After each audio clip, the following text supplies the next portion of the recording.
আল্লাহ রাব্বুল আলামিন এই আয়াতের মাধ্যমে জানায় দেন, আল্লাহ রাব্বুল আলামিন এই আয়াতের মাধ্যমে আমাদেরকে জানায় দেন, ও বান্দা, আমি আল্লাহ তোমাকে কত কত নিয়ামত দান করলাম, এত পরিমাণে নিয়ামত দান করলাম। যদি বান্দা তুমি গণনা করতে শুরু করো, একটা একটা করে তোমার জীবন শুরু থেকে নিয়ে আল্লাহ রাব্বুল আলামিনের নিয়ামতগুলোকে গণনা করতে শুরু করো, গণনা করে শেষ করতে পারবা না। তোমার হায়াত নামক জীবনটা শেষ হয়ে যাবে, তারপরেও আল্লাহ রাব্বুল আলামিনের নিয়ামত গণনা করে শেষ করতে পারবা না। আল্লাহ রাব্বুল আলামিন বলেন, ওয়া ইন তাউদ্দু নিয়ামাতাল্লাহ, বান্দারে তুমি যদি আল্লাহর নিয়ামত গণনা করতে শুরু করো, লা তুহসুহা, কখনো গণনা করে শেষ করতে পারবা না। তাহলে আল্লাহ রাব্বুল আলামিন আমাদেরকে কি পরিমাণ, কত বেশি, কত কত পরিমাণ নিয়ামত দান করেছেন, যেগুলো আমাদের হায়াত নামক জীবনে আমরা যদি একটা একটা করে গণনা করি, আমাদের হায়াত শেষ হয়ে যাবে, তারপরেও গণনা করতে শেষ করতে পারবো না। এই জন্যই তো আল্লাহ রাব্বুল আলামিন পরবর্তী অংশে বলেন, ও বান্দা, তোমাকে এত এত নিয়ামত দান করলাম, কিন্তু নিয়ামতের শুকরিয়া আদায় করো না। এই জন্যই তো আমাদেরকে আল্লাহ রাব্বুল আলামিন বলছেন, তোমরা তো নাশুকর বান্দা। আল্লাহ রাব্বুল আলামিন বলেন, ইন্নাল ইনসানা লাযালুমুন কাফফার, যে আমি আল্লাহ বান্দাদেরকে এত এত নিয়ামত দান করলাম যে বান্দা গণনা করেও শেষ করতে পারবে না কি পরিমাণ নিয়ামত দান করলাম। তারপরেও বান্দা আমার নিয়ামতের শুকরিয়া জ্ঞাপন করে না। বান্দা আমার নিয়ামত পাইয়া আমার শুকরিয়া জ্ঞাপন না কইরা আবার নিয়ামত দিয়ে আবার আমি আল্লাহর নাফরমানি করে। এই জন্য আল্লাহ বলছেন, ইন্নাল ইনসানা লাযালুমুন কাফফার, যে নিশ্চয়ই মানুষ হলো আল্লাহ তাআলার অকৃতজ্ঞ বান্দা। এ দুনিয়ার মুসলমান, আল্লাহ রাব্বুল আলামিন আমাদেরকে কি পরিমাণ নিয়ামত দান করলেন, আমরা কখনো চিন্তা করি না। দূরের গুলা তো বাদই দিলাম, আমাদেরকে 3.5 হাত একটা বডি দিয়েছেন কে? আরো চিল্লায় বলতে হবে কে? আল্লাহ রাব্বুল আলামিন 3.5 হাত একটা বডি দিলেন। আল্লাহ রাব্বুল আলামিন কুরআনুল কারীমের এক আয়াতের মাধ্যমে আমাদেরকে বলেছেন, ওয়াফি আনফুসিকুম আফালা তুবসিরুন, ও বান্দা তুমি তোমার 3.5 হাত বডির দিকে তাকাও। ওই 3.5 হাত বডির দিকে তাকাইয়া তারপরেও কি আমি আল্লাহর কথা মনে পড়ে না? তারপরেও কি তোমাদের বুঝে আসে না যে আল্লাহ রাব্বুল আলামিন 3.5 হাত বডিটাকে এত সুন্দরভাবে সাজাইলেন, যা এত এই 3.5 হাত বডির মধ্যে এতগুলো নিয়ামত দান করলেন যা আমরা কখনো চিন্তা করি না।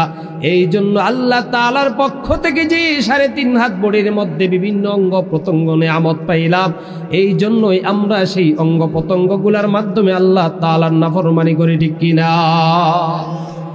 আল্লাহ রাব্বুল আলামিন আমাকে আপনাকে 3.5 হাত একটা বডি দান করলেন। এই 3.5 হাত বডির মধ্যে আল্লাহ তাআলা আমাদেরকে 2টা চক্ষু দান করেছেন। এই 2টা চোখের নিয়ামত দিয়েছেন কে? আরো জোরে বলেন কে? আল্লাহ তাআলা আমাদেরকে 2টা চোখ দিয়েছেন। নিয়ামত কার? আল্লাহর। সুতরাং নিয়ামতের শুকরিয়া তখনই হবে যখন আমি আপনি এই চোখ দিয়ে কোরআন দেখব, ভালো জিনিস দেখব, বেগানা নারীর দিকে তাকাবো না, সত্য জিনিস দেখব, ভালো জিনিস দেখব, খারাপ জিনিসের দিকে তাকাবো না। এই চোখ দিয়ে হেঁটে হেঁটে যখন আমি আপনি মসজিদে যাব আল্লাহকে সিজদা করার জন্য, আমি আপনি যখন এই চোখ দিয়ে দেখে দেখে যখন কোরআন এবং হাদিসের আলোচনা শোনার জন্য যাব, তখনই তো হবে এই চোখের নিয়ামতের শুকরিয়া আদায় করা, ঠিক কিনা? কিন্তু আজকে এই 2টা চোখ দিলেন কে? আল্লাহ রব্বুল আলামিন আমাদেরকে দুইটা চোখ দিলেন, কিন্তু আমরা আল্লাহ তাআলার দেয়া নিয়ামত পাইয়া আমরা কিন্তু আল্লাহ তাআলার নাশকরি করি, অকৃতজ্ঞ বান্দা হয়ে গেছি। এই দুইটা চোখ দিয়ে অশ্লীলতা দেখি। বিশেষ করে আমার প্রাণের যুবক ভাইদেরকে বলি, ও যুবক ভাইরা, আল্লাহ রাব্বুল আলামিন এই দুইটা চোখ দিলেন। যাদের চোখ দেয় নাই তারা কিন্তু বলতে পারবে কত বড় নিয়ামত আল্লাহ তাআলার পক্ষ থেকে এটা। যে যাদের চোখ নাই, যে মায়ের গর্ভ হয়ে দুনিয়ার মধ্যে আসলো, সেই মাকে পর্যন্ত দেখতে পায় না, ঠিক কিনা?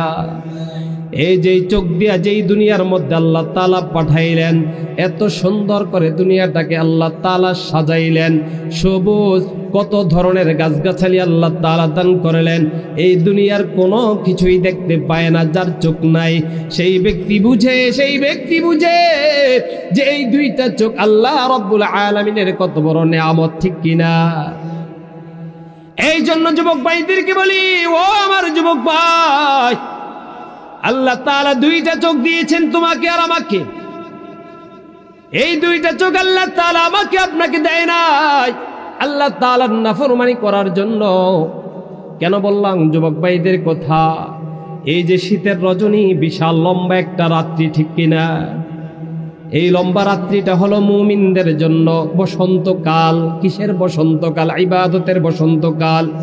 আল্লাহর নবী বলেন, আশ-শিতাউ রাবিউল মুমিনিন। আল্লাহর নবী সরকার দু আলম নবী মুহাম্মদুর রাসূলুল্লাহ সাল্লাল্লাহু আলাইহি ওয়াসাল্লাম বলেন যে শীতকালটা হলো মুমিনের জন্য ইবাদতের বসন্তকাল। ফাতালা লাইলুহু ফাকামাহু, রাত্রিটা অধিক লম্বা হওয়ার কারণে মুমিন বেশি বেশি নফল নামাজ আদায় করতে পারে। সুবহানাল্লাহ।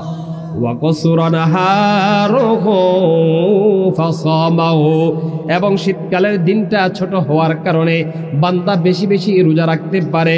রোজা রাখলে কোনো সমস্যা হয় না, দিনটা একেবারেই ছোট, ঠিক কিনা? পানির পিপাসা লাগে না, না খেয়েও কিন্তু এই দিবসে রোজা রাখা যায়। এই জন্য আল্লাহর নবী বলেন শীতকালটা হলো মুমিনের জন্য গনিমত, বসন্তকাল। সুবহানাল্লাহ। আজকে এই বসন্তকালটা পাইয়া আমার প্রাণের যুবক ভাইরা, তারা কিন্তু এই গভীর রজনীতে, এখন তো আমাদের সবার হাতে হাতে একটা অ্যান্ড্রয়েড সেট আছে, স্মার্টফোন আছে, যেই ফোনটা দিয়ে ভালো কাজও করা যায়, খারাপ কাজও করা যায়, ঠিক কিনা? আপনি যদি দেখা কোরআনুল কারীম তিলাওয়াত করেন, এটা কিন্তু আপনার জন্য ভালো দিক। আপনি যদি হাদিস পড়েন, ভালো দিক। আপনি যদি ভালো মাসাইল পড়েন, ভালো দিক। কিন্তু আমার প্রাণে এক যুবক ভাইয়েরা ভুল পথে এই রাত্রিতে, এই গভীর রজনীতে পর্যন্ত দেখা যায় শুইয়া। আগে তো আমরা রাস্তার আশেপাশে দেখতাম একটা পোকা যে একটু একটু আলো মারে, কি বলে আপনাদের দেশে? হ্যাঁ, যিনি পোকা, ওই পোকা আলো মারতো, দূর থেকে দেখলে বোঝা যাইতো যে এখানে যিনি পোকা আছে। কিন্তু বর্তমানে আর ওই পোকা দেখা যায় না। আমাদের এলাকার, আমাদের অঞ্চলের ওই যুবক ভাইদেরকে বৈশা মোবাইল টিপতে দেখা যায়, যেখানে মোবাইলের আলো একটু একটু দেখা যায়, ঠিক কিনা? এই আমার যুবক ভাইয়েরা, তারা দেখা যায় রাত্রিতে যখন শয়ন কক্ষে চলে যায়, শুইয়া তারা মোবাইলটা দিয়ে যেমন বিষয়গুলা দেখে, এমন জিনিসগুলা দেখে যা দ্বারা দেখার দ্বারা আল্লাহ তাআলার নাফরমানি হয়। কারণ স্মার্টফোন ইচ্ছা না থাকলে এমন অনেক কিছু সামনে চলে আসে। যুবক ঘুমায় না, রাত্রে 1টা 2টা 3টা পর্যন্ত মোবাইল টিপাটিপি করে। যুবক, তুমি রাত্রিতে এমন কোন জিনিস দেখলা, আল্লাহ না করুন যদি ওই রাত্রিটাই তোমার জীবনের শেষ সময় হয়। এমনও মানুষ আছে যারা ঘুমাইছে আর ঘুম থেকে উঠতে পারে না, আছে কিনা? অর্থাৎ আল্লাহ তাআলা তাকে দুনিয়া থেকে নিয়ে গেছে। আজকে যুবক, তোমার যদি ওই ঘুমটাই যদি মৃত্যু হয়ে গেল, তোমার গার্ডিয়ান আসবে, তোমার মোবাইলটা যখন দেখবে এমন জিনিসগুলা দেখবে, তখন তারা এই জিনিসগুলা দেখার জন্য কোনোভাবেই প্রস্তুত ছিল না, ঠিক কিনা? এই জন্য যুবক ভাইদেরকে বলবো, আজকে এই মাহফিল যুবক ভাইদের আয়োজন এত সুন্দর সজ্জিত হয়েছে, যুবক ভাইদের যৌবনতার বড় দাম। এই যৌবনতা যেন কোনোভাবে আল্লাহ তাআলার নাফরমানির মধ্যে না যায়, এই জন্য আল্লাহ তাআলা যাদেরকে যৌবনতা দিয়েছেন, এই যৌবনকালে যুবক ভাইয়েরা যা ইচ্ছা তাই করতে পারে, যখন যা ইচ্ছা তাই করতে পারে। এই জন্য আল্লাহ রাব্বুল আলামিন কাল কিয়ামতের ময়দানে যে 5টা প্রশ্নের উত্তর না দিয়া কোন বনি আদম এক কদম সামনে যেতে পারবে না, এক কদম সামনে যেতে পারবে না। হাদিসের মধ্যে আসছে, আন আব্দুল্লাহ ইবনে মাসউদ রাদিয়াল্লাহু তাআলা আনহু قال قال رسول الله صلى الله عليه وسلم لا تزول قدم ابن آدم يوم ربه حتى يسأل عن 5 عن عمره فيما أفناه وعن شبابه فيما أبلاه وعن ماله من أين اكتسبه وفيما أنفقه وماذا عمل فيما علم। হযরত আব্দুল্লাহ ইবনে মাসউদ রাদিয়াল্লাহু তাআলা আনহু থেকে বর্ণনা, আল্লাহর নবী সরকার দু আলম নবী মুহাম্মদুর রাসূলুল্লাহ সাল্লাল্লাহু আলাইহি ওয়াসাল্লাম বলছেন, কাল কিয়ামতের ময়দানে বনি আদম 5টা প্রশ্নের উত্তর না দেওয়া পর্যন্ত এক কদম সামনে যেতে পারবে না। এর মধ্যে একটা প্রশ্ন হলো যুবকদেরকে তাদের যৌবনতা সম্পর্কে প্রশ্ন করবেন। ওয়া আন শাবাবিহি ফিমা আবলাহু, ও যুবক তোমাকে তো একটা যৌবন কাল দিয়েছিলাম, ওই যৌবন কালটা তুমি কোথায় ব্যয় করছো? এই জন্য যুবক ভাইদেরকে বললাম, এই যৌবনতাকে আল্লাহ তাআলা নাফরমানির মধ্যে খাটাইবা না, এমন কোন কাজে লিপ্ত হইবা না যে কাজের মাধ্যমে আল্লাহ তাআলার নাফরমানি হয়ে যায়। তোমার আমার যৌবনতা সম্পর্কে প্রশ্ন করবেন কে? আল্লাহ। আবার অন্য এক হাদিসের মাধ্যমে জানায় দিছে, ও যুবক তোমার জীবনটাকে, তোমার যৌবনতাকে তুমি কল্যাণ মনে করো, গনিমত মনে করো, মূল্যায়ন করো, অবমূল্যায়ন করবে না। ক্বালা রাসূলুল্লাহ সাল্লাল্লাহু আলাইহি ওয়াসাল্লাম ইগতানিম খামসান ক্বাবলা খামসিন, 5টা জিনিস আগে, 5টা জিনিস আসার আগে 5টা জিনিসকে তোমরা মূল্যায়ন করো, গনিমত মনে করো।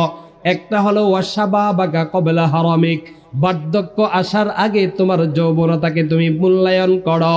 কারণ হইল বৃদ্ধ বয়সে মানুষ যা ইচ্ছা তাই করতে পারে না। যদি মনে চায় একটা অপরাধ করবে কিন্তু করতে পারে না, ঠিক কিনা? একটা যুবক মানুষ সে যখন যা ইচ্ছা তাই কিন্তু করতে পারে, এভারেস্টের মতো পাহাড় পর্যন্ত জয় করে ফেলতে পারে, ঠিক কিনা? বুড়া মানুষ তো লাঠি ছাড়াই হাঁটতে পারে না, আর যুবক তো এভারেস্ট পর্যন্ত জয় করে ফেলে, ঠিক কিনা?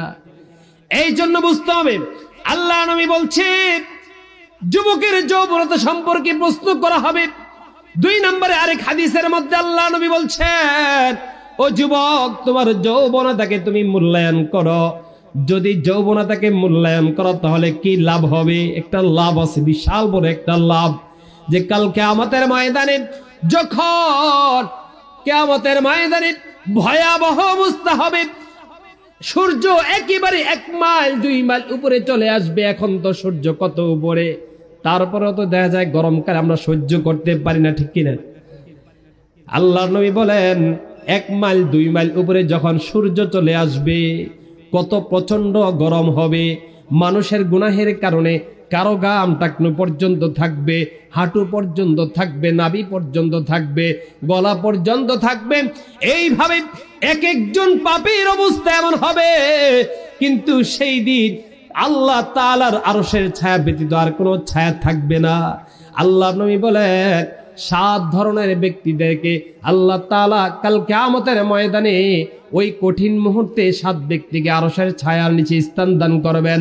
আন আবি হুরায়রা রাদিয়াল্লাহু তাআলা আনহু قال قال رسول الله صلى الله عليه وسلم سبعة يظلهم الله في ظله يوم لا ظل إلا ظله إمام عادل وشاب শাবুন নাশা ফি ইবাদাতি রাব্বিহ।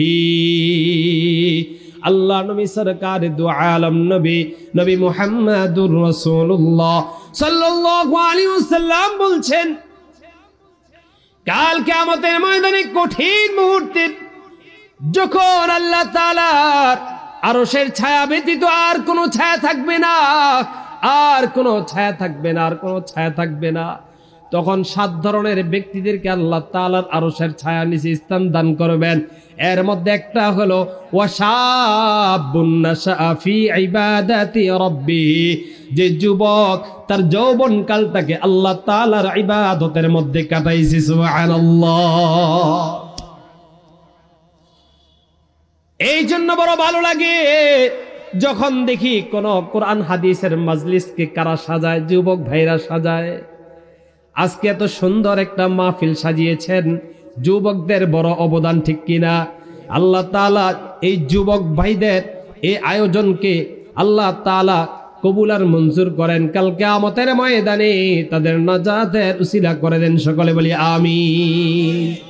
এবং প্রত্যেকটা যুবক যেন এই মাহফিলের মাধ্যমে আল্লাহ তাআলার খাস গোলাম হয়ে যেতে পারে, সেই জন্য আল্লাহর কাছে ফরিয়াদ করি, দোয়া করি, আল্লাহ তাআলা কবুল আর মঞ্জুর করেন। সকলে বলি আমিন। এ দুনিয়ার মুসলমান, বলছিলাম আল্লাহ তাআলা আমাদের 3.5 হাত বডির মধ্যে অনেকগুলো নিয়ামত দান করছেন। আল্লাহ তাআলা আমাদেরকে 2টা হাত দান করছে। এই 2টা হাত কত বড় নিয়ামত। যেই ব্যক্তির হাত নাই সেই ব্যক্তি বলতে পারবে, কারণ ডান হাত এক কাজ করে, বাম হাত আরেক কাজ করে। ডান হাত দিয়ে যা করা যায় বাম হাত দিয়ে তা করা যায় না, বাম হাত দিয়ে যা করা যায় ডান হাত দিয়ে তা করা যায় না, ঠিক কিনা? এই জন্য আল্লাহ তাআলার বড় নিয়ামত এই 2টা হাত।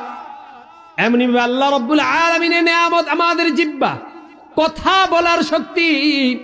এই কথা বলার শক্তি কত বড় নিয়ামত, কখনো কিন্তু আমরা ভাবি নাই। এই কণ্ঠটা, কথা বলার শক্তিটা, এক একজনের জবান থেকে এক এক ধরনের কথা আসে, এক একজনের কণ্ঠ থেকে এক এক ধরনের আওয়াজ আসে। সব দিয়েছেন কে? কত বড় নিয়ামত। যেই ব্যক্তি কথা বলতে পারে না সেই ব্যক্তি বলতে পারবে কত বড় নিয়ামত এই কথা বলার শক্তিটা।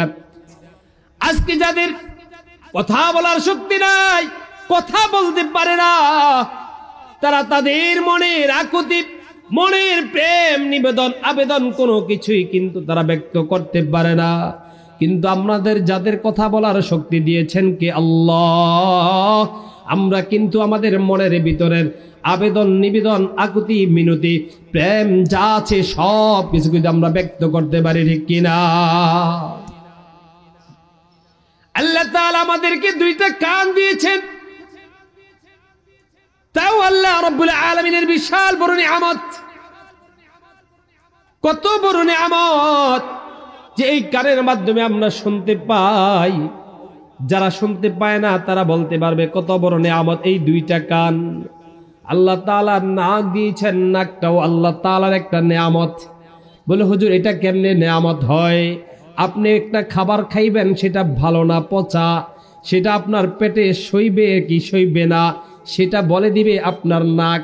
নাক বলে দিবে এটা খাইস না, এটা পচা খাবার, গন্ধ কয়, ঠিক কিনা? আবার ভালো খাবার হইলে ওই নাকটাই বলে দিবে যে এটা ভালো খাবার, এটা তুমি খাইতে পারো, ঠিক কিনা?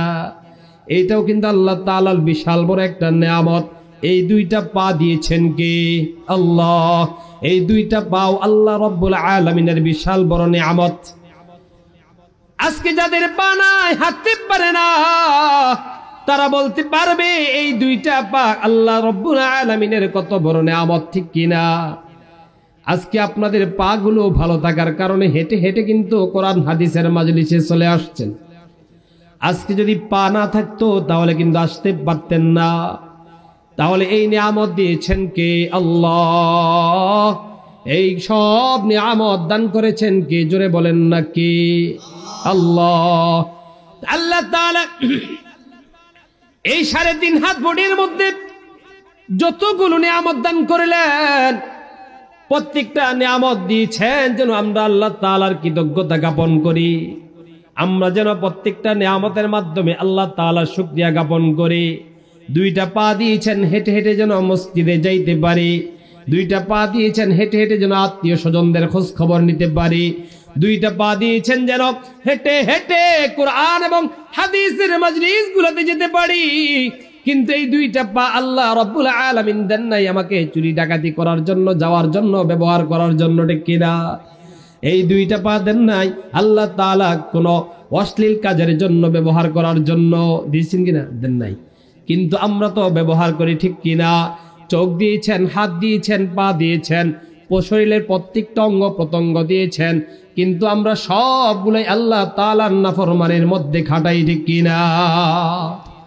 এই জন্য আল্লাহ বলছেন ইন্নাল ইনসানা লাযালুমুন কাফার। আরে বান্দা তো বড়ই অকৃতজ্ঞ, এত সুন্দর করে বান্দাকে বানাইলাম, কিন্তু বান্দা আমার কৃতজ্ঞতা জ্ঞাপন করে না।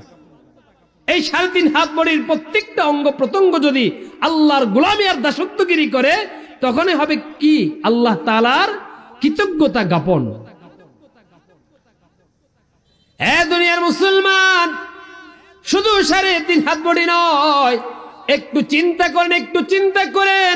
এই যে লাইট গুলো জ্বলতেছে, এই লাইটের মাধ্যমে আমরা আলো পাইতেছি, পরিশেষে কিন্তু লাইটের জ্বলার কারণে একটা বিল দিতে হবে, ঠিক কিনা? কিন্তু আল্লাহ তাআলা আমাদের জন্য চন্দ্র সূর্য রেখে দিয়েছেন, সেই আলোর কোনো বিল দিতে হয় নাকি? আল্লাহ তাআলার প্রাকৃতিক বাতাস, আমরা বেশি গরম লাগলে আমরা খাই, আমাদের শরীরকে আমরা ঠান্ডা করি।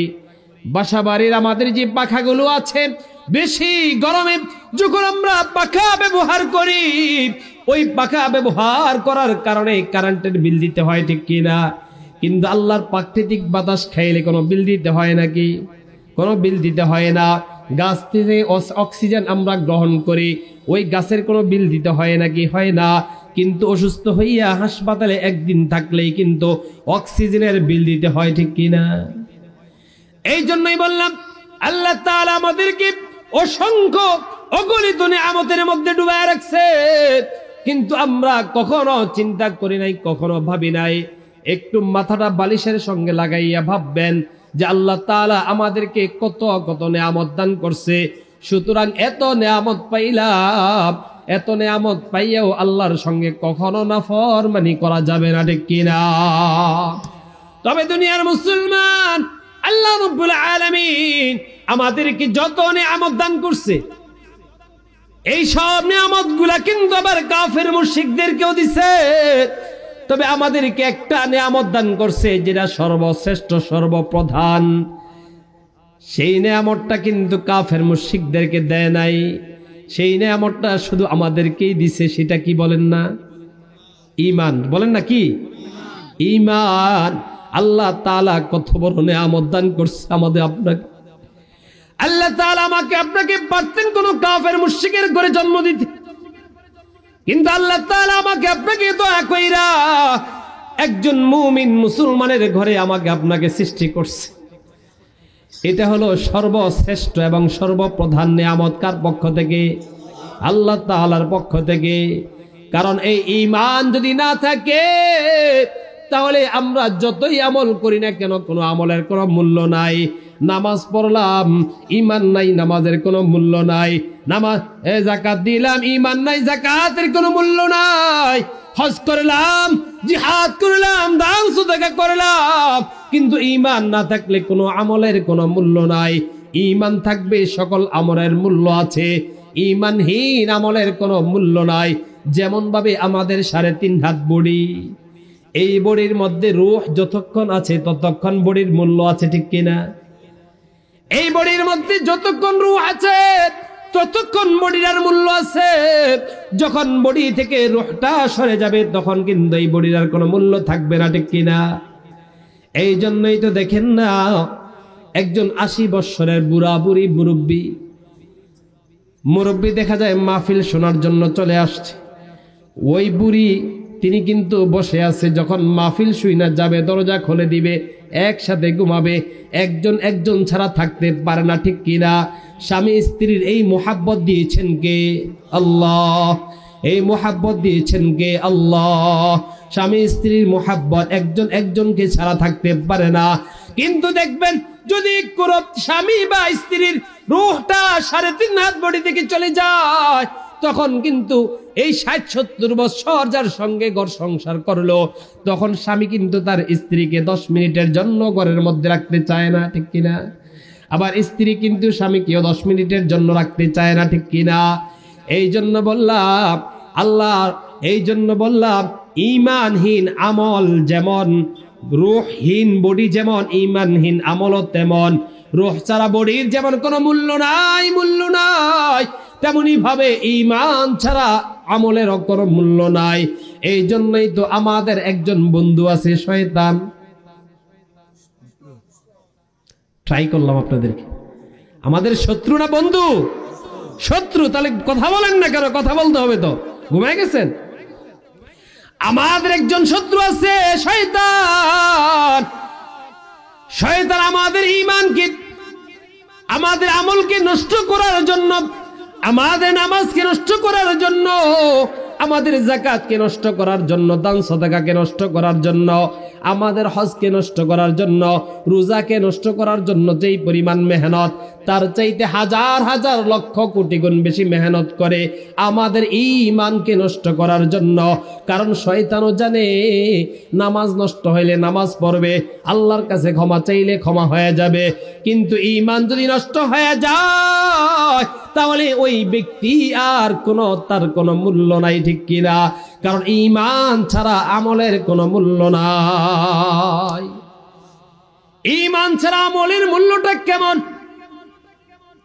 কুরআনের মধ্যে আল্লাহ রাব্বুল আলামিন কুরআনুল কারীমে বলছেন, قال الله تعالى والذين كفروا أعمالهم كسراب بقيعة يحسبه الظمآن ماء। যাদের ঈমান নাই তাদের আমলের দৃষ্টান্ত দিচ্ছেন কে? আল্লাহ।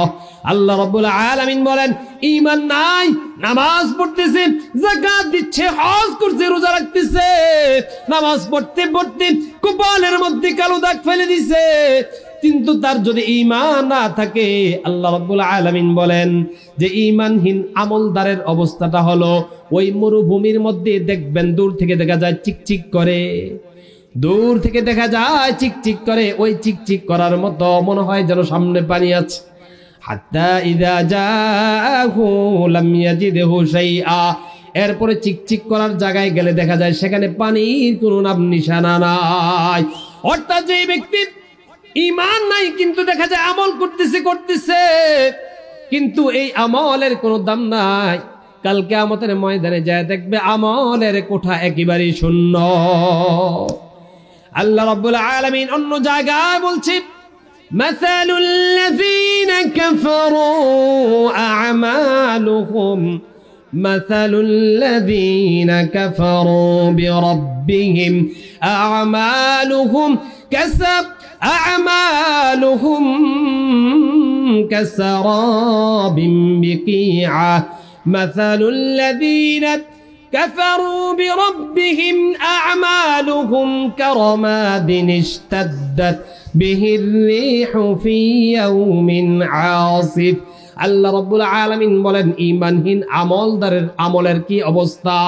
যেমন ছাই, আমরা ছিঁড়ে কি ছাই, লাকড়ি জ্বালানোর পরে যে ছাই হয়, ওই ছাইয়ের যদি বিশাল বড় একটা স্তূপ থাকে রাস্তার মধ্যে, ঝড় তুফান আসলে থাকবে নাকি? থাকবে না। আল্লাহ রাব্বুল আলামিন বলেন, ছায়ের স্তূপের মতো ঈমানহীন আমলদারের আমল, যেমন প্রচন্ড একটা বাতাস আসলে, ঝড় আসলে তখন আর কোনো ছাই বাকি থাকবে না, ঈমানহীন আমলদারের অবস্থাও তেমন। দেখবে অনেক আমল করতেছে কিন্তু ঈমান না থাকার কারণে কাল কিয়ামতের ময়দানে দেখবে তার আমল কোনো কিছুই নাই।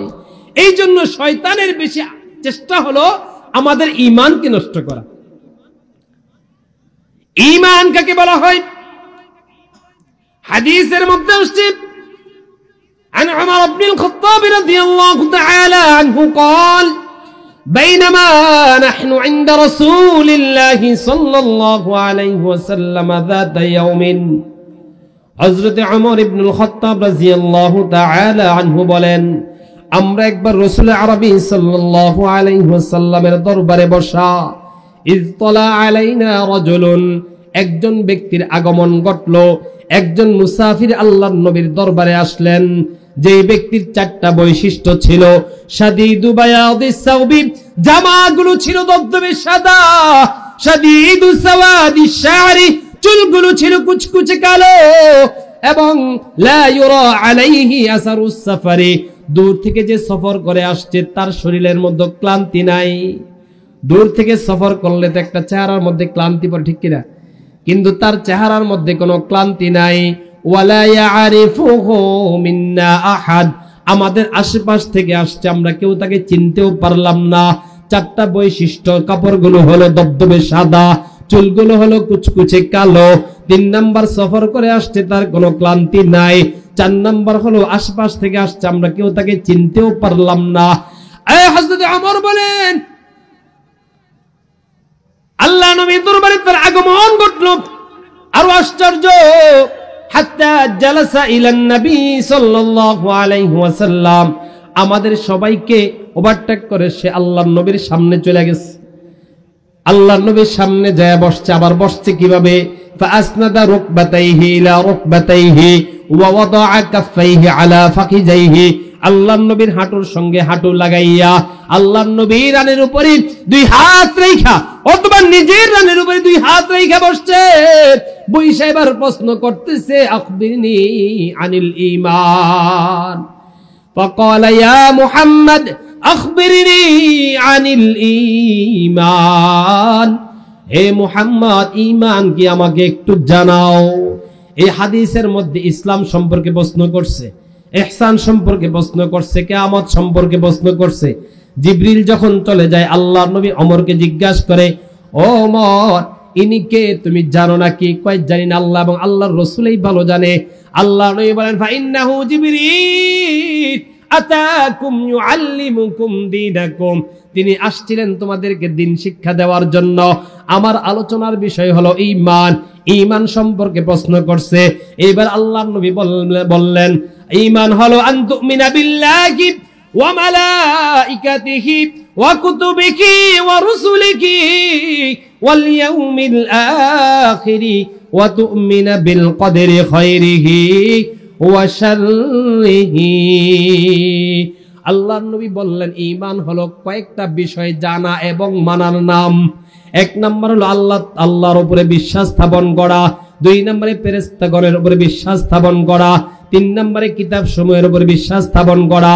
4 নম্বরে রাসূলগণের উপরে বিশ্বাস স্থাপন করা। 5 নম্বরে আখিরাতের উপরে বিশ্বাস স্থাপন করা। 6 নম্বরে তাকদীরের ভালো মন্দের উপরে বিশ্বাস স্থাপন করা। আল্লাহ নবী যখন ঈমানের কথাগুলো বললেন, এইবার জিবরিল বলতেছে, সাদাকতা, তুমি সত্য বলছো। সুবহানাল্লাহ বলবেন না? হযরত ওমর বলেন, প্রশ্ন করলো, উত্তর দেওয়ার পরে আবার এরা সত্যায়নও করতেছে। আমরা আশ্চর্য হয়ে গেলাম। আল্লাহ নবী বললেন, এই হাদিসের মাধ্যমে 6টা বিষয়ের কথা বলছেন। আবার আমরা পারি আর না পারি, এই যে মাদ্রাসার কথা বললো, ছাত্ররা পাগড়ি নিল, সেখানে নুরানি বিভাগে যায় ছোট ছোট বাচ্চাদেরকে জিজ্ঞাসা করবেন, ও বাবাজি, ঈমানে মুফাসসাল কাকে বলে একটু বলো না। দেখবেন আপনাকে ঈমানের যে কয়েকটা বিষয়কে জানতে হয় এবং মানতে হয়, এই বিষয়গুলো আপনাকে সুন্দরভাবে বলে দিবে। ঈমানে মুফাসসাল আমার সঙ্গে সবাই বলেন, আমানতু বিল্লাহি ওয়া মালাইকাতিহি ওয়া কুতুবিহি ওয়া রুসুলিহি ওয়াল ইয়াউমিল আখিরি ওয়াল কদরি খায়রিহি ওয়া শাররিহি মিনাল্লাহি তাআলা ওয়াল বা'সি বা'দাল মাউত। ঈমান হলো কয়েকটা বিষয়কে জানা এবং মানার নাম। এই 6টা বা 7টা বিষয়কে জানা এবং মানার নাম হচ্ছে ঈমান। ইকরার বিল লিসান, জবানের মাধ্যমে স্বীকারোক্তি প্রদান করা। তাসদিক বিল জিনান, এই বিষয়গুলোকে অন্তর থেকে পূর্ণ বিশ্বাস স্থাপন করা। আমল বিল আরকান, যখন ইকরার বিল লিসান হবে, তাসদিক বিল জিনান হবে, সেই ব্যক্তি মুমিন হয়ে যাবে। এবং খাঁটি মুমিন আর মুসলমান হওয়ার জন্য আমল বিল আরকান লাগবে, ঈমান আনার পরে নামাজ পড়তে হবে, রোজা রাখতে হবে, যাকাত দিতে হবে, হজ করতে হবে এবং ইসলামের যত বিধিবিধান আছে সেগুলো মেনে চলতে হবে। তাহলে সেই ব্যক্তি হবে পরিপূর্ণ মুসলমান। আল্লাহ রাব্বুল আলামিন এই মুসলমানদের কথাই বলছেন, ইয়া আইয়ুহাল্লাযীনা আমানুত্তাকুল্লাহ ইত্তাকুল্লাহা হাক্কা তুকাতিহি ওয়া লা তামুতুন্না ইল্লা ওয়া আনতুম মুসলিমুন। হে ঈমানদারেরা, তোমরা আল্লাহ তাআলাকে ভয় করার মতো ভয় করো এবং মুসলমান, প্রকৃত মুসলমান না হইয়া মৃত্যুবরণ করবা না। এই প্রকৃত মুসলমান হয়ে চলে ঈমান আনার পরে আল্লাহর বিধিবিধান যা আছে সবকিছু মানতে হবে, ঠিক কিনা? তাহলে ঈমান বললাম কয়েকটা বিষয়কে জানা এবং মানার নাম হচ্ছে কি? ঈমান। কয়েকটা বিষয়কে জানা এবং মানার নাম হচ্ছে কি? বলেন না, জোরে বলেন। ঈমান। এই কয়েকটা বিষয়ের মধ্যে একটা বিষয় হলো আল্লাহ তাআলার কিতাব। কিতাবের বহুবচন হলো কুতুব। কিতাবের বহুবচন হলো কি? কুতুব। মানে অনেকগুলো কিতাবকে আল্লাহ নাজিল করেছেন। কয়টা কিতাব নাজিল করেছেন? 104 খানা। বলেন, জোরে বলেন, কয়খানা? 104 খানা। এই সব কিতাবের উপরে বিশ্বাস স্থাপন করতে হবে সবগুলো কিতাবই আল্লাহ তাআলার নাজিলকৃত এবং সত্য। তবে আখিরি নবীর উপরে যেটা নাজিল হয়েছে সেটার বিধান কিয়ামত পর্যন্ত চলবে, অন্য কোন কিতাবের বিধান আর চলবে না। এই 104 খানা কিতাব, 100 কিতাব হলো সাহিফা, ছোট ছোট, আর 4 খানা কিতাব হলো বড় বড়।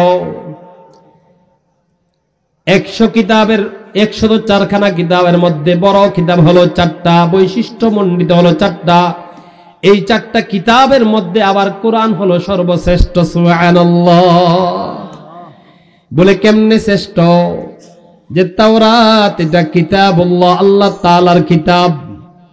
জাবুর কিতাবুল্লাহ, আল্লাহ তাআলার কিতাব। ইনজিল কিতাবুল্লাহ, আল্লাহ তাআলার কিতাব। কুরআন এটা কালামুল্লাহ, আল্লাহ তাআলার কালাম, আল্লাহ তাআলার কথা। সুবহানাল্লাহ। এই জন্যই তো মুসলমান কোন ব্যক্তি যদি কোরআনুল কারীম তিলাওয়াত করে কেমন যেন আল্লাহ রাব্বুল আলামিনের সঙ্গে সরাসরি কথা বলে। সুবহানাল্লাহ। চিল্লায়ে বলেন সুবহানাল্লাহ। কোন ব্যক্তি যদি আল্লাহর সঙ্গে কথা বলতে চায় সে যেন কোরআনুল কারীমের তিলাওয়াত নিয়ে বসে যায়। কারীমের তিলাওয়াত করা মানে কার সঙ্গে কথা বলা? আল্লাহর সঙ্গে কথা বলা। সুবহানাল্লাহ।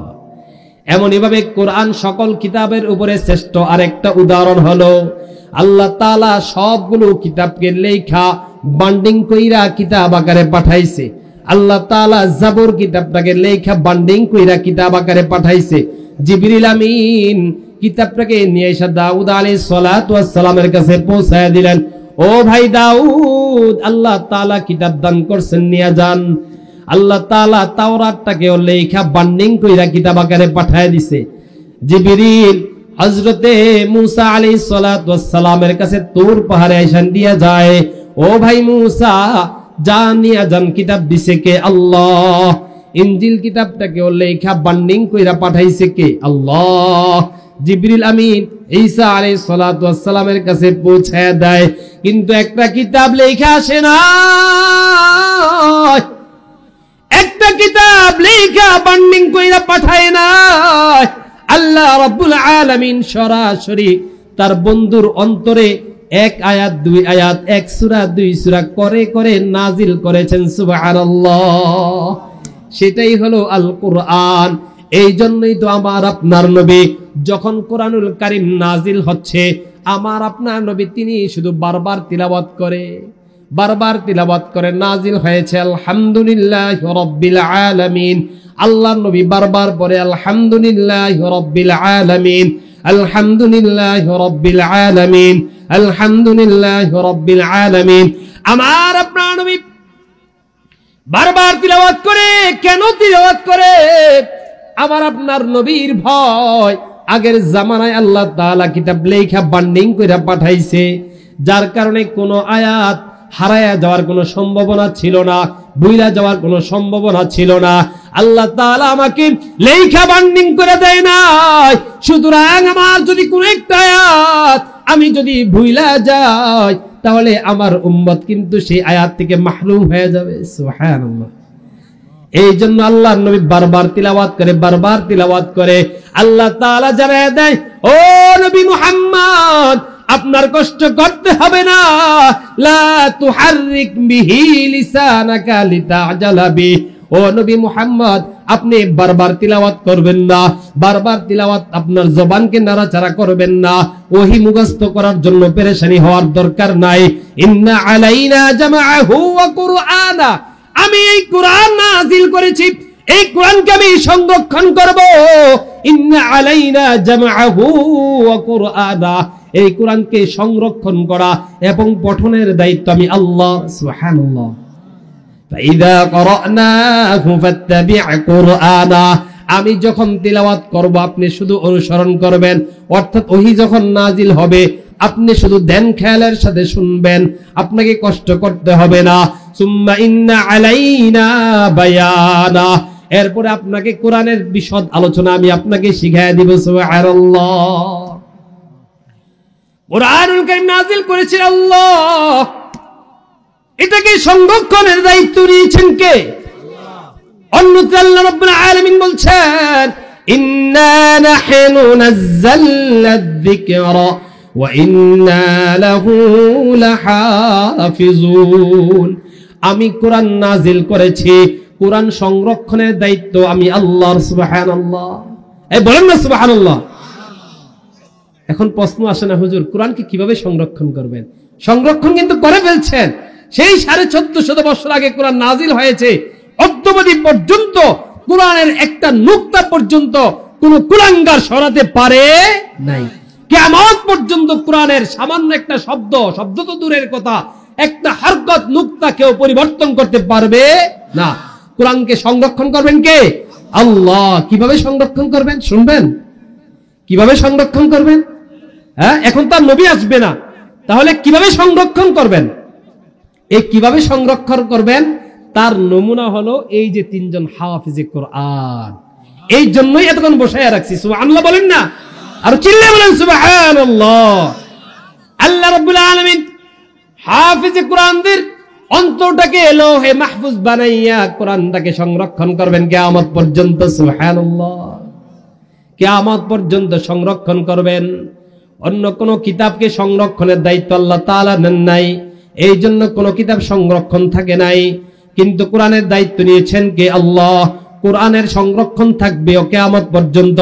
করবেন কিভাবে? এই হাফিজে কোরআনদের মাধ্যমে তাদের অন্তরটাকে লৌহে মাহফুজ বানাইয়া আল্লাহ তাআলা কোরআনুল কারীমটাকে কিয়ামত পর্যন্ত সংরক্ষণ করবেন। সুবহানাল্লাহ। যদি সারা বিশ্বের সব কোরআনগুলোকে পুড়ায় দেওয়া হয়, জ্বালায় দেওয়া হয়, কোরআনকে কি মুছা যাবে? বলেন না, কোরআনকে মুছা যাবে না। কারণ এখন প্রত্যেকটা ঘরে ঘরে হাফিজে কোরআন দাঁড় করায় দিবেন, শুরু থেকে শেষ পর্যন্ত বিনা লোকমায় বিনা ধুরানিতে এক দাঁড়ানিতে শোনায় দিবে। সুবহানাল্লাহ। তাহলে এই হাফিজে কোরআনদের অন্তরটাকে আল্লাহ তাআলা লৌহে মাহফুজ বানাইয়া আল্লাহ তাআলা কোরআনকে হেফাজত করবেন। তাহলে হাফিজে কোরআনের দাম আছে কিনা বলেন না? তাহলে আমি আর আপনি চাই কিনা যে আমার সন্তানও এরকম লৌহে মাহফুজ হোক, তার কলবটা, সেও কোরআনের ধারক বাহক হোক, সেটা চান কিনা? শুধু চাইলে হবে না, বাচ্চাদেরকে মাদ্রাসায় দিতে হবে? হ্যাঁ, ওই যে আছে না, এক ব্যক্তি পিসা হুজুরের কাছে গেছে।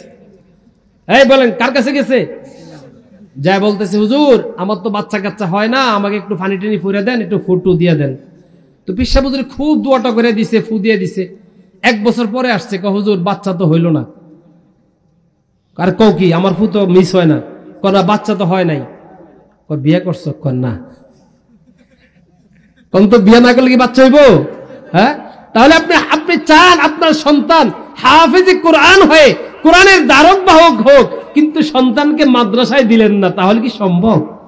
এই সম্ভব? বলেন না, সম্ভব হবে না।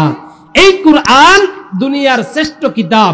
এই কোরআনের সঙ্গে যার সম্পর্ক রাখছে সেই দুনিয়ার শ্রেষ্ঠ হয়ে গেছে। সুবহানাল্লাহ। এ দুনিয়ার মুসলমান, কোরআন শ্রেষ্ঠ।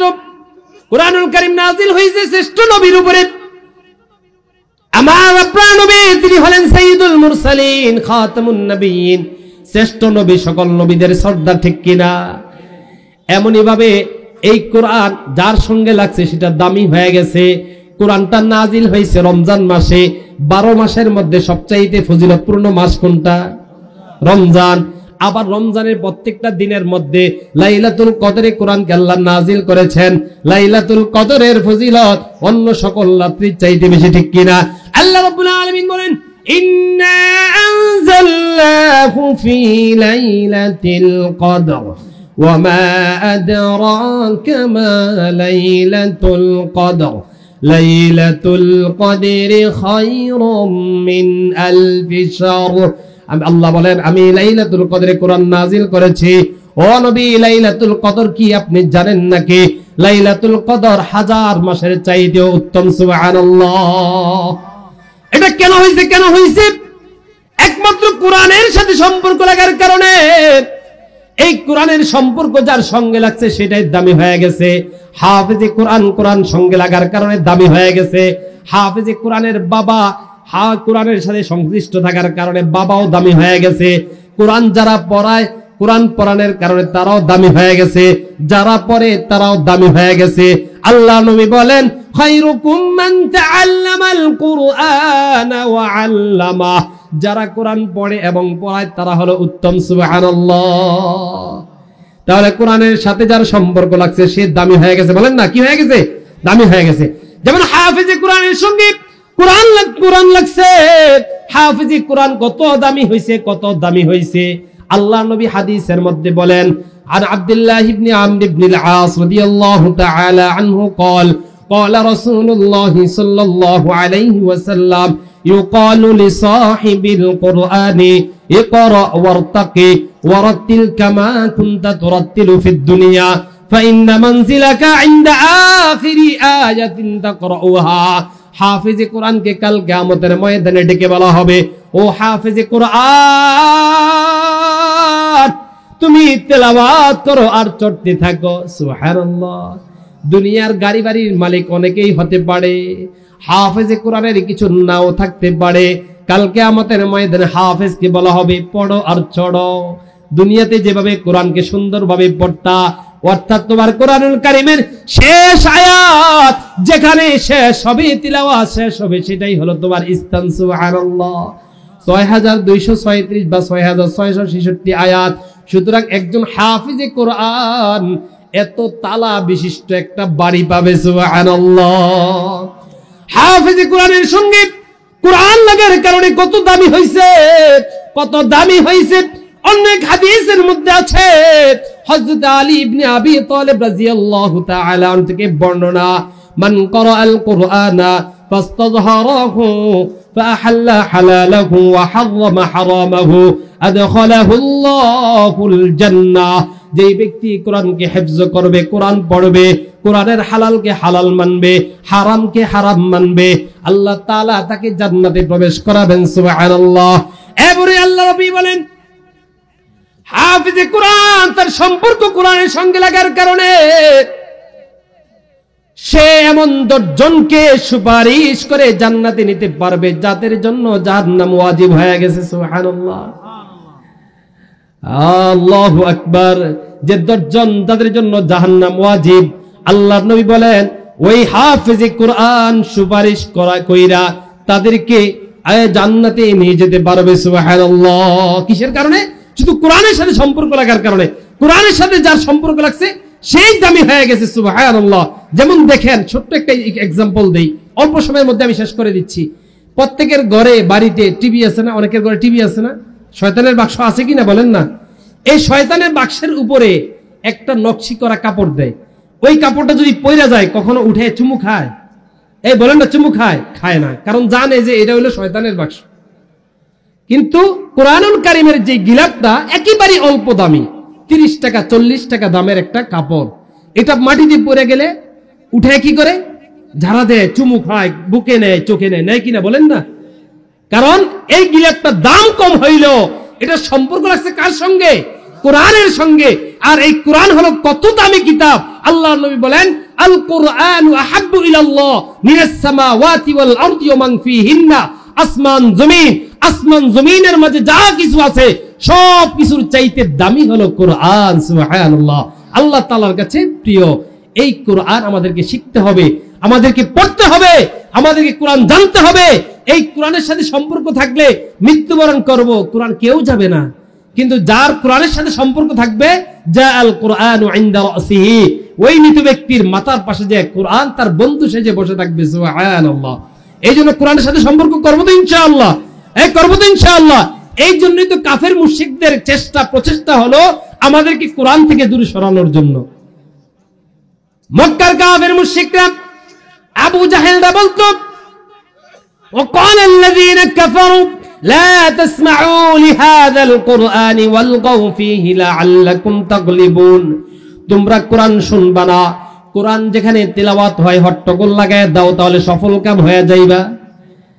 আর বর্তমান আবু জাহেলরা সরাসরি বলে না, সরাসরি বলে না। বর্তমানে আবু জাহেলরা তারা বলে কোরআনের অর্থ না বুঝা পড়লে তাহলে কোনো লাভ নাই। নাউজুবিল্লাহ, বলেন না নাউজুবিল্লাহ।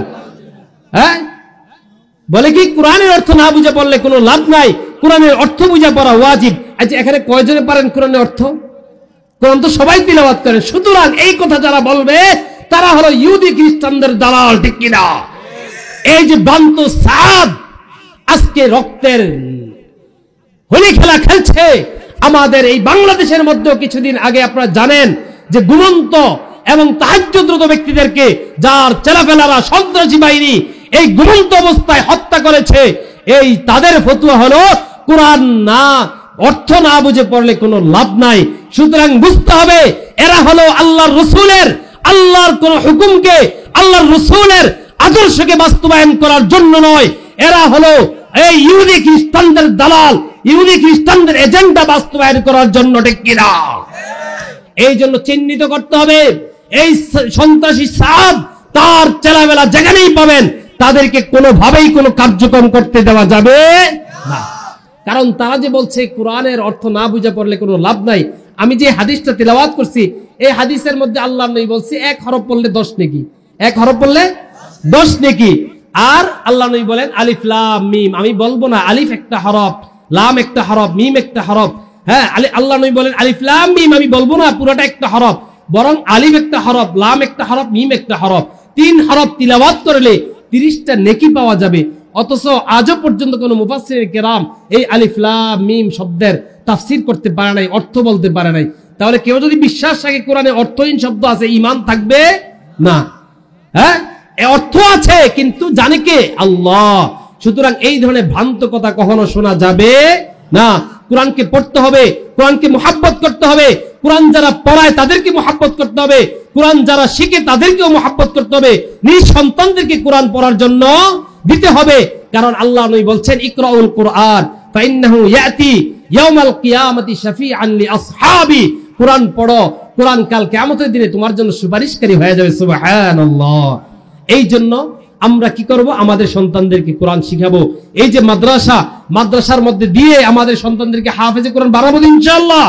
কাল কিয়ামতের দিনে হাফেজে কোরআনের বাবাকে সম্মান করা হবে। হ্যাঁ, উলবিসা ওয়ালিদাহু তাজান ইয়াউমাল কিয়ামা, কিয়ামতের দিনে নূরের টুপি পরানো হবে, যেটার আলো হবে দাউহু কাদাউই শামসি, সূর্যের আলোর ন্যায়। সুবহানাল্লাহ। আপনাকে চান না হাফেজে কোরআনের বাবা হয়ে কাল কিয়ামতের ময়দানে এরকম সম্মান অর্জন করেন? চান না? চান কিনা? দুইটা হাত উঠান। তাহলে সন্তানদেরকে মাদ্রাসা দিবেন তো ইনশাআল্লাহ, হাফেজে কোরআন বানাবেন তো ইনশাআল্লাহ। আল্লাহ তাআলা আমাদের সকলের সন্তানগুলোকে হাফেজে কোরআন, হ্যাঁ হাফেজে হক্কানি, আলিমে রব্বানি হওয়ার তৌফিক দান করুন। সকলে বলি আমিন।